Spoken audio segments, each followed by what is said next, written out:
Hello' welcome to back to my cooking Baruah চেনেলত আপোনালোকক সকলোকে স্বাগতম জনাইছোঁ। ফ্ৰেণ্ডসকল, আজি মই একেবাৰে এটা নতুন ৰেচিপি বনাবলৈ লৈ আছোঁ, গতিকে আপোনালোকে ভিডিঅ'টো স্কিপ নকৰাকৈ শেষলৈকে চাই থাকিবচোন আৰু আহিবলগীয়া ভিডিঅ'সমূহ আপোনালোকে পুনৰ পাই থাকে। ফ্ৰেণ্ডসকল, ইয়াতে মই মচুৰ দালি প্ৰায় 10ৰ পৰা 15 মিনিটৰ ভিতৰত তিয়াই থৈছিলোঁ। এইখিনি এতিয়া মই মিক্সাৰ গ্ৰাইণ্ডাৰত গ্ৰাইণ্ড কৰি ল'ম। ভালকৈ আমি এইখিনি গ্ৰাইণ্ড কৰি ল'ব লাগিব।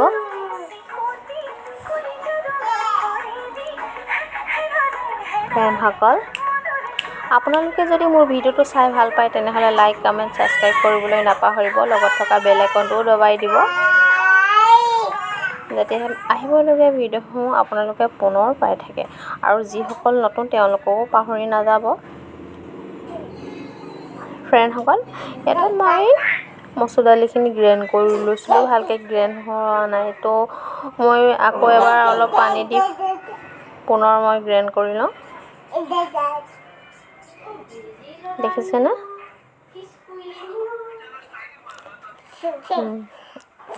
ইতিমধ্যে আমাৰ এইখিনি গ্ৰাইণ্ড কৰা হৈয়ে গৈছে। মিক্সাৰটো বঢ়িয়া হৈছে। এতিয়া দেখিছেনে কিমান বঢ়িয়া হৈছে? আহকচোন এতিয়া আমি এইখিনি বনাই লওঁ। পোনপ্ৰথমবাৰত আমি এতিয়া গামলা এটা লৈ পিনি এইখিনি এতিয়া উলিয়াই ল'ম। ভালদৰে উলিয়াই ল'ব।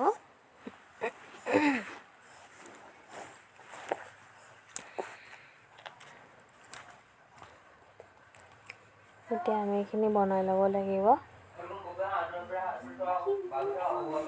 ইয়াতে মই 1 চামুচ জিৰা আৰু ক'লা জিৰা দি দিছোঁ, কিয়নো খাই তেতিয়া ভাল লাগে আৰু মানে এটা গোন্ধটোও ভাল হয়, ধুনীয়া ফ্লেভাৰ এটা উলিয়ায়। এইখিনি মই ভালদৰে এনেকৈ মিক্স কৰি ল'ম। 5 মিনিটৰ পৰা 10 মিনিটৰ ভিতৰত এনেকৈ মই ভালকৈ মিক্স কৰি ল'ম, যেতিয়ালৈকে ফুলি নাযায়। মই হাতে ব্যৱহাৰ কৰিছোঁ, আপোনালোকে চামুচো ব্যৱহাৰ কৰিব পাৰে।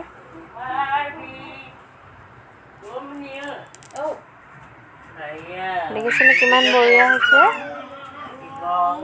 এইখিনি আমি এতিয়া লাহে লাহেকৈ ষ্টীলৰ কাঁহী এখনত দি ল'ম মচুৰ দালি বৰাকেইটা।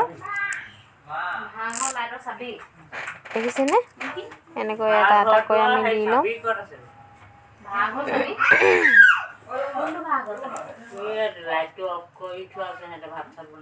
ইতিমধ্যে হৈ গৈছে।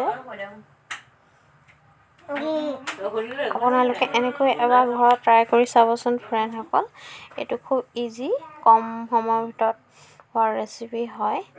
আমি আকৌ এখন পাত্ৰত লৈ পিনি তেল অলপ সানি পিনি আমি পুনৰ আকৌ মচুৰ দালি বৰাকেইটা এনেকৈ অলপ অলপকৈ দি দিম। দেখিছেনে? এনেকৈ দি ল'বচোন। লাহে লাহেকৈ এনেকৈ দি দিব। এতিয়া আমি এইখিনি আটাইখিনি দি পিনি আমি অলপ এইখিনি শুকুৱাই ল'ম। ৰ'দত আমি শুকুৱাই ল'ম। ৰাতিপুৱা দিলে মানে বেছি ভাল হয় আৰু। এই দেখিছেনে? গোটেই দিনটো ৰ'দত দিয়াৰ পাছত এইখিনি এনেকুৱা হৈছে। কালাৰটো কিমান ধুনীয়া চেঞ্জ হৈ গৈছে। এইখিনি আপোনালোকে এনেকৈ চব্জিত দি বনাই খাব পাৰে, ইয়াৰ কাৰিও খাব পাৰে। চব্জিত দি খাবচোন। এইখিনি আপোনালোকে 4ৰ পৰা 6 মাহৰ এনেকৈ ইউজ কৰিব পাৰিব। কিমান বঢ়িয়া হৈছে দেখিছেনে? খাবলৈও খুব টেষ্টি হয়। থেংক ইউ ফ্ৰেণ্ডসকল। আকৌ এটা নেক্সট ভিডিঅ'ত পাম।